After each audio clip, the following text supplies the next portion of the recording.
আমরা এমন রবের বান্দা যার কাছে কোনো কমতি, আমরা এমন রবের বান্দা যিনি দিতে কিপটামিও করে, তো পাই না কেন?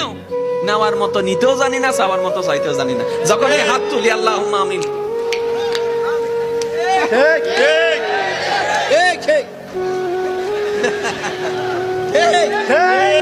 মিষ্টি টিষ্টি কিছু দিবনি,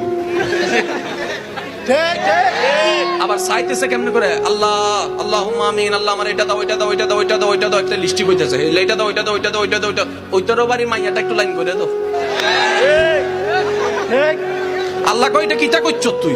আল্লাহ দোয়া করছি, আল্লাহ কই এটা দোয়া নি, এটা দোয়া নি। এইভাবে দোয়া করি, আবার 3 মাস 4 মাস পরে যখন কিচ্ছু পাই না, আবার আমরা কই এত করে চাইলাম আল্লাহর কাছে, আল্লাহ আমারে দিল না। আল্লাহ পাক বলে, বান্দারে তুই যদি চাওয়ার মতো চাইতে জানিস দিল থেকে, মুখ আওয়াজ করা লাগবে না, শুধু মন থেকে বল আমি রব, ওইখান থেকে তোর পূরণ করে দিব। সুবহানাল্লাহ।